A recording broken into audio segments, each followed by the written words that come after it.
Group. The following is a sponsored program paid for by Robin Gwaltney Group-RE Results. Welcome to Rochester Real Estate, featuring Robin Gwaltney from Gwaltney Group-RE Results and Andy Brownell. Here's Andy Brownell on Rochester's News Talk, 1340 KROC AM and 96.9 FM. Good morning, everyone. Welcome to Saturday morning. I'm Andy Brownell with Robin Gwaltney Group-RE Results. Good morning, Robin. Good morning. So another fantastic picnic last weekend. That was the food, by the way, was excellent. That pulled pork, gosh, that was good. Isn't that great? That's a guy out of St. Charles who smokes that meat and does such a good job. Yeah, we heard lots of good compliments. But it was a fabulous, all we could see all week was all the rain that was in the forecast. And I looked and I'm like, okay, good. It's not supposed to start raining until 4. And then it's like, oh no, it's going to start at 2. Now it says it's going to rain the entire time from noon until 4. And of course, we did not get one drop of rain. We got there to set up at 10:30 in the morning, and we left there at 5 p.m., and we literally did not get a drop of rain between 12:30 and 5 at the History Center, which was awesome. That's 2 years in a row you have scheduled this event on a day when the forecast was like 80-90% chance of rain, and you didn't get any rain. Yay. That was good. That was so good. Unfortunately, this year we were supposed to add a bounce house and a big blow-up slide for the kids, and they would have had so much fun. But, that's kind of one of those deals where they're like, well, it looks like it's going to rain, and we don't want to set up in the rain. It's too dangerous when the kids' feet get wet, and we can't let anybody get hurt. And I get it. I totally get it, doing their job. But as it turned out, they had lots of fun with their gunny sack races and their 3-legged races and the fish pond and the bingo and everything else that they were doing. So, no, it was a lot of fun had by all. And I think last year I know we had about 350 people. This year the number was down just a little bit. And it was, well, according to the plates that we used for lunch anyway, 320 people. So it was still a great turnout. We had a lucky winner who won a dream vacation. And I was so happy she was there because last year the Sursleys had already left. But it was so fun that the winners this year were there. And they were so excited. Well, who wouldn't be excited considering what the prize was? My gosh. I know. It was fun. And at bingo, I think we were giving out $15 gift cards to various places, and I think they played 30 games of bingo, and then we had, of course, door prizes every 30 minutes where we were giving out $50 and $100 gift cards. So we gave out a lot of nice prizes. It was really a very small token of our appreciation to all of our very loyal clients, because we certainly could not have our success without our clients. And the repeat business that we get is amazing. And the amount of referrals that we get is off the charts. So we are just very, very grateful. And it always feels good to be able to show all of you how much we appreciate you. So I personally love that stuff. It was fun. The kids with the gunny sacks. I know. Weren't they cute? And it's a great example of take away the video games, give them an old-fashioned potato sack, and see what they can do. They had a blast. They're like, can I do it again? Can I do it again? And just picking a little duck out of the duck pond. Yeah, it was just fun. Obviously, last year we did our theme, a Hawaiian luau, and did everything accordingly. And this year we did a country picnic theme. And who knows what our theme will be next year, but I think we will stick to that kind of Sunday afternoon picnic at the History Center. It's a great venue for a party. No problem parking. There's covered shelter. There's open grassy areas. Yeah, no, it was really fun. I already am looking forward to next year's because it was that much fun. And the food was so good. Oh, thank you. I cannot overemphasize that. Awesome. I had to laugh though, Andy. One of the local stations came.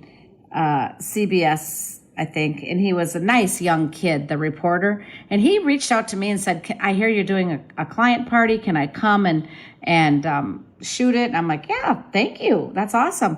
But, I had to laugh. He goes, on the little clip it said, really good food, and the plate that they zoomed in on had potato salad and watermelon. I'm like, well, we did have more than that, but okay. Yeah. It was funny. I got a chuckle. He did a good job, and I'm not picking him apart. All right. Anyway. Good. Well, maybe everybody ate all the pulled pork by that point. No, we had leftovers. So we had 100 pounds of meat, and then we had about a half of a small crock pot left, and then Monday we had a work thing for our team, and then we finished it off. So yeah, it was 100 pounds of meat gone. Boom. Wow. Okay. Well, I think my son ate a good pound of it. So I hope so. So anyway, let me start telling you about some real estate. okay. Apparently, there will be approximately 11,000 houses that will sell today. Isn't that interesting? So some homeowners have been waiting around for months to put their house on the market because they don't think people are buying homes right now, right? But the truth of the matter is that we have a huge shortage. And according to the National Association of Realtors, based on the pace of sales right now, just over 4 million homes will sell this year. And with some simple math, that tells you that 4.16 million homes divided by 365 days is 11,397 homes sell each day. Each day. Wow. Divide that by 24 hours. Let's hope they're not selling at 1 and 2 and 3 in the morning, but that's 475 houses per hour. And that's divided by 60 minutes is about 8 houses a minute. So there you go. In this country, about 8 houses are selling every minute. And that's with only half the inventory that we have in a normal housing market. Yeah, if you had that additional inventory, it'd be selling too. Exactly. That's exactly right. And, I'm not exaggerating when I say half. I actually have an article here that the headline of the article is there's only half the inventory of a normal housing market today. So, it's not rocket science. If you're trying to figure out if this is a good time to sell your house, the answer is yes. Yes, yes, yes. And the fact is that most people I know are worried because they say, well, I could sell my house, but then if I'm going to buy a new one, I'm going to pay so much higher interest, and that scares people off. And I just hope that people will really think about this and explore this because you probably have a lot of equity in your home, so you can put that down when you buy your new house. So the amount that you're going to mortgage is going to be far less than the amount you mortgaged last time. So if your mortgage amount is less, yes, your interest rate is higher, but doesn't equate to a higher payment necessarily. Right. So, there's so many factors to take into consideration. And I just feel so sad when people are not happy where they're living. It's either become too much house for them, or it's not enough house for them, or it's simply in the completely wrong area of town for them because their life exists in a whole nother area of town. So I just want to say, please do not let the interest rate be the only factor when you are trying to decide whether or not it's a good time to make a move. I wonder, Robin, too, during the pandemic and the rates were down to crazy levels. To free money, pretty much, 2%, Yeah. 2.5%. And you had, these insane offers over value taking place, that people were just scrambling to get a house because it was almost like a panic sell. Oh, yeah. People who weren't in the market have no idea just how crazy it was. Oh, my goodness. But how many of those people bought the house that they really didn't want because it was the one they could get? Exactly. And a lot of those people are now saying, oh, I know I got a really good deal on this house. Well, as a matter of fact, we have a listing right now. I got a really good deal on this house. I was able to get it. I got a great interest rate, but it's way too small for me. Well, the reason they didn't buy something bigger in the first time is that everything just swooped up so fast. And the amounts of money that people were willing to pay over ask, crazy. I remember one thing I did tell on this radio show. It wasn't me. It wasn't my client. It was actually one of my colleagues up in the Twin Cities. they had an offer, and the buyers did research on the sellers, found out that they had 3 kids that were 2 in college and 1 going to college, and they found out that the people were avid Viking fans. So what they did with their offer was not only went, it was a 1 point something million dollar house, but they not only went $100,000 over, they also gave them tickets to a Vikings game for the entire family, and I don't know, $1,000 college scholarship to each of their 3 children or something like that. They were trying to pull on the heartstrings, get personal, get creative, try to win. It won. I mean, that's the people that they sold their house to. It worked. But I'm saying people have no idea how crazy it was during that market. And it is so much easier to be a buyer now because it's like, okay, let's go out and look at not just one house. Let's take a few weeks. Let's take a few months if you want. Let's look at 6, 8, 10, 12 houses as they come along. They're not all going to be there right now today. But if you're not in a hurry, it is a really easy way to just start looking at houses, see what you can get in your price range so that when you see the right one, you'll say, oh, wow, compared to the other ones, this is a fabulous house for $350,000. It has features that the other ones we've seen don't have. This is the one I want. And even if you end up going into multiple offers, you're probably going to pay, 5, 10, maybe 15, 20,000 over if the house was priced pretty aggressively. But it's still just so much less stress than what it was just a short few years ago. So it's not just that positive of that low interest rate that people should focus on. It's also the stress and the paying over. I mean, I don't know how many offers I saw that said, we'll waive the appraisal. We won't get an appraisal. Or we'll get an appraisal and we don't care if the house doesn't appraise for the amount we paid. We'll pay the difference in cash. I mean, it was crazy. And cash buyers. People were cashing out their, taking all the equity out of their home and then buying cash for what they were buying next. And yeah, I'm one person that's happy to see those times behind us and be in a much more normal market that is still a really great market to be a seller or a buyer. So it's ideal. It's ideal, really. But we learned it's an active market and balanced market. Correct. That is correct. Well, Robin, we have to take a break. We'll back in just a moment with Robin Gwaltney, Gwaltney Group RE/MAX results on News Talk 1340, KROC AM, and 96.9 FM. We'll be right back with Robin Gwaltney and Andy Brownell on Rochester Real Estate. This is News Talk 1340, KROC AM and 96.9 FM.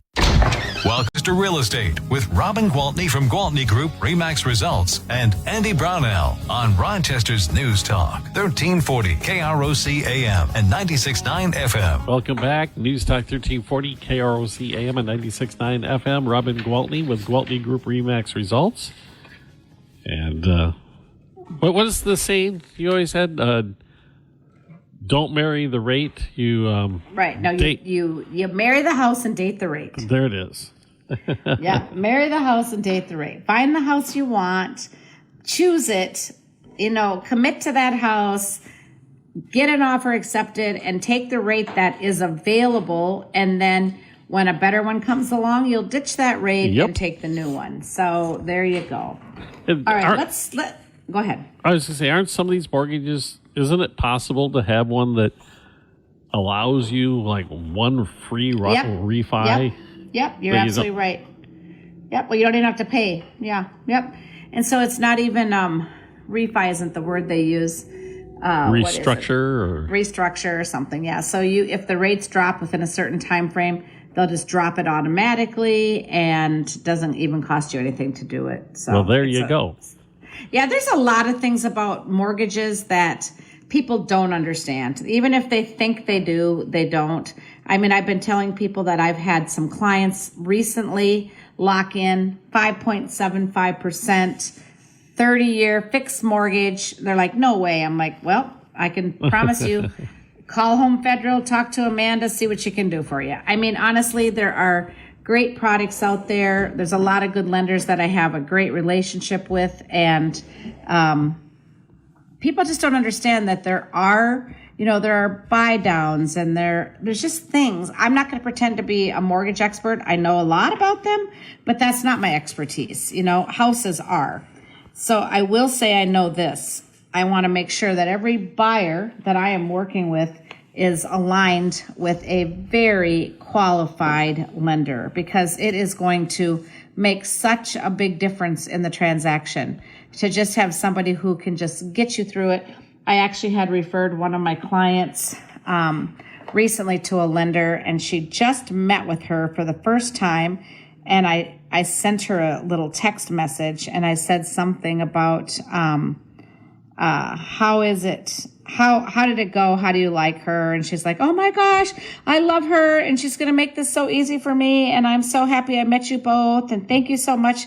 And honestly, that's what I need to hear, because I need to know that from the beginning of the process until the end, it's not about being stressed out. It's about having fun and really getting excited about one of what, in my opinion, should be the most exciting transactions in your lifetime.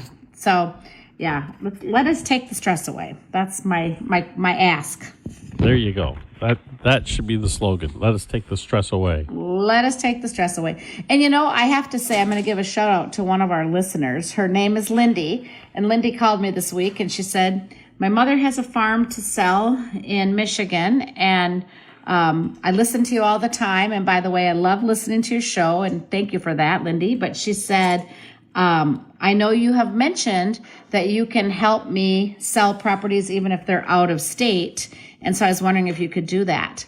So I was able to refer her to one of my referral partners, which is Josh May. He's in the top 1% of the RE/MAX agents across the nation, just like I am. And I've met him many, many times in person at meetings. We've sat on panels together. We share values. I know he'll do business very much the same as I. And I actually recommended him, and she is so happy. And she said that the conversation went so well, and thank you so much. So I do want to, remind people that if they have something to buy in another state, you don't have to go in it blind and just pick a realtor offline or, go to Zillow or any of those places and just randomly get matched up with somebody.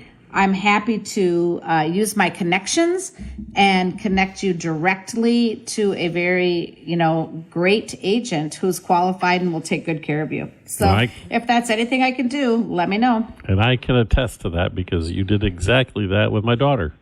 Yes, absolutely. In Duluth, you found her a fantastic agent in Duluth. Yes, and I'm so happy that worked out. And she had such a good house. And it's amazing. So that's the whole point. So guys, honestly, no matter where you want to buy, no matter where you have something to sell, call me and I'll help you. I will help you get lined up with somebody that will be excellent at what they do and will take the stress away. There you go. And that's what it did. I'll tell you that much, because my daughter was fretting about choosing an agent up there. And I said, just let me call Robin. She'll help you out. I appreciate that very much. It's always a compliment when my friends and clients have confidence in me. There's no better compliment than having a referral. When somebody says, hey, I loved what you did for me. Now I want you to help my sister. Now I want you to help my mother. Now I want you to help my friend. It's just a huge compliment. And again, thank you. So what's happening out there? We've sold, since the time we've been talking, there have been, at least, what'd we say? 8 houses 50, a minute. About 50 houses have been sold? Across the country. Let's see what's going on in Rochester. The Rochester housing market trends. Right now, our median sales price of all home types is down a little bit year over year. And and that doesn't mean that values have dropped. That means that fewer high-end homes have sold. Yeah. So it's just simply the median sale price. So if we sold 500 houses, the median sale price of those 500 houses was $314,900. And another aspect of this, you have seen more of the affordable homes come on the market lately than there have been previously. So that would also affect the median that way. Absolutely.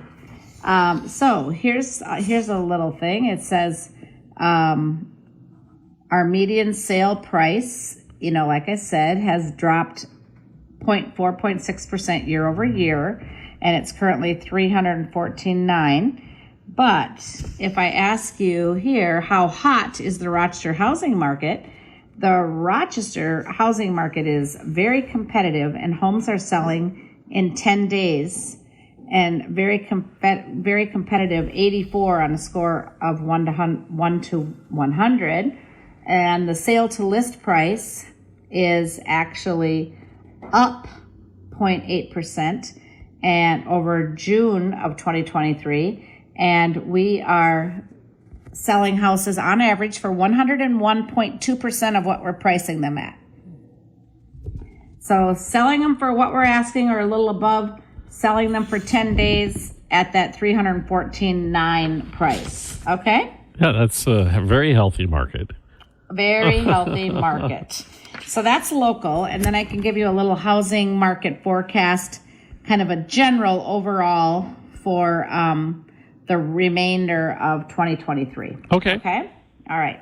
So home prices will vary by local market, of course. The good news is prices are already appreciating in many areas, and the average of the experts' forecast shows positive price growth to continue throughout the year.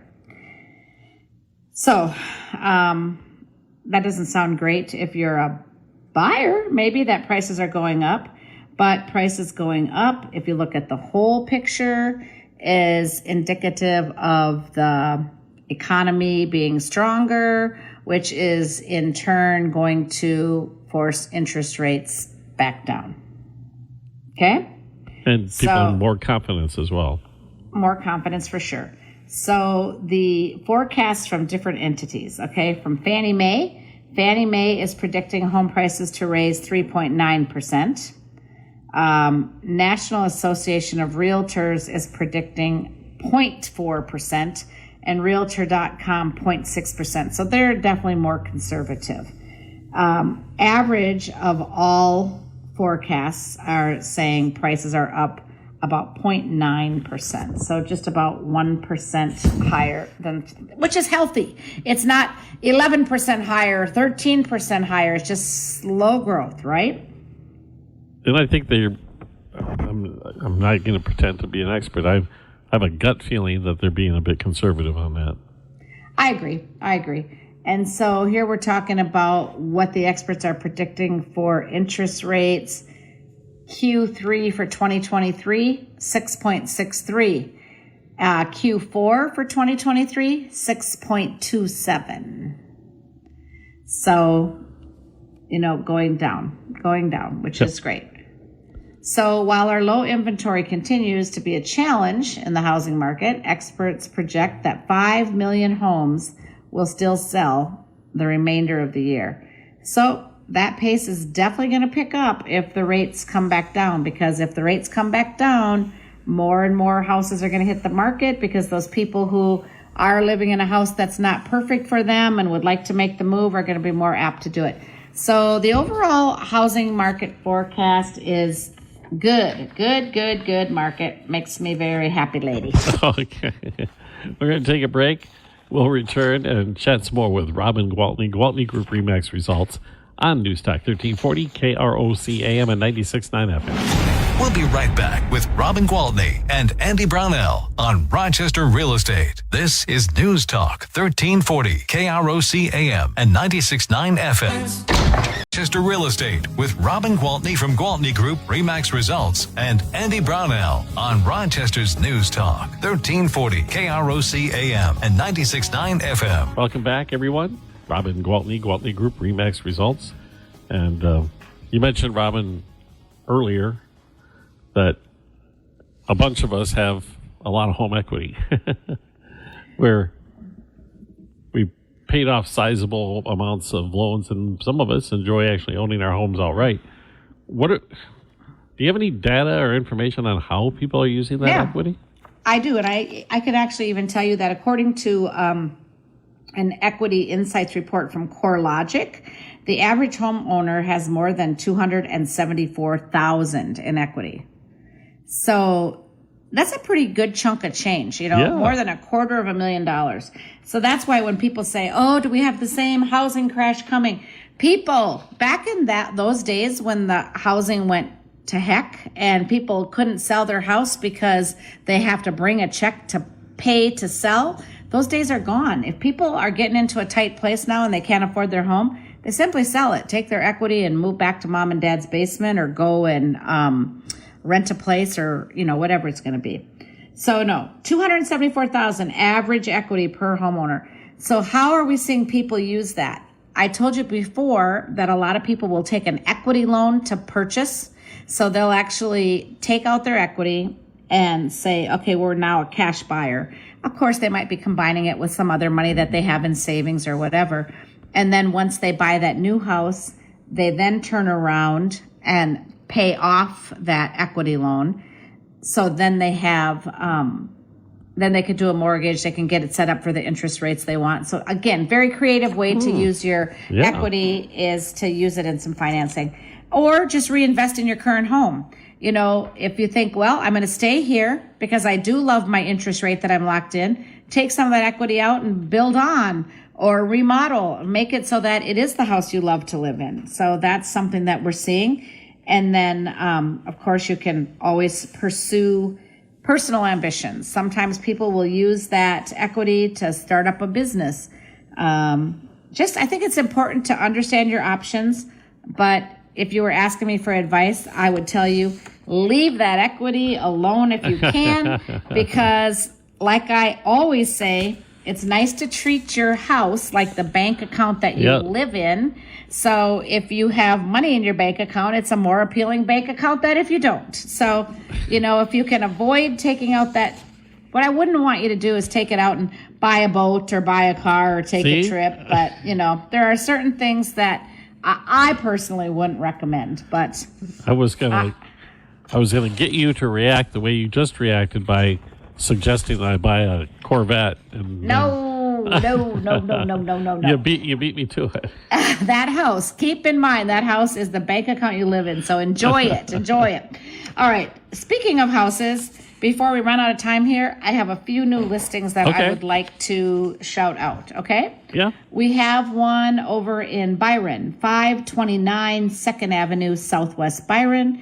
It is $474,900, 4 bedrooms, 4 baths, has a 2-car garage, and it is 3 days on the market. So it's a nice fresh listing, and it has a nice little space with 3 acres. Oh, 3 nice. Acres. Yep. So nice place and real close to town. So anyway, you might want to check that place out. And then we have another one at 1504 20th Avenue Northeast. Oh my gosh, this house is amazing. It's up in Parkwood Hills. And when I just give you a description, it's a 1979 split entry. That doesn't sound that impressive. But on the main floor of this house, they have 1,400 square feet with another 1,284 below. So it's almost a 2,700 square foot split. It has 3 bedrooms and 3 baths and a 2-car garage stall.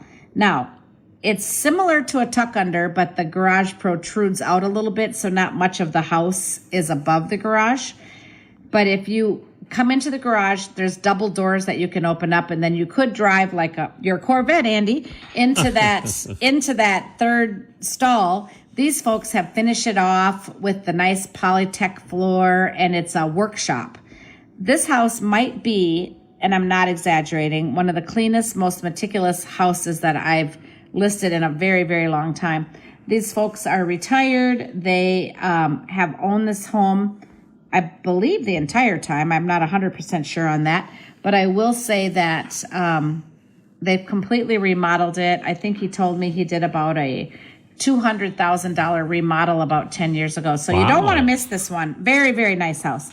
It's $489,900, and it's at 1504 20th Avenue Northeast. I believe there is an open house there today. I'm not personally doing it, but 1618 Ancaster Drive in Byron.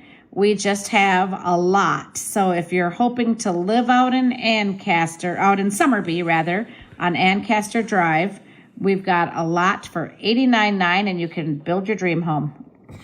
We've got builders to connect you with, so if that's what you'd like to do, call us as well. All right.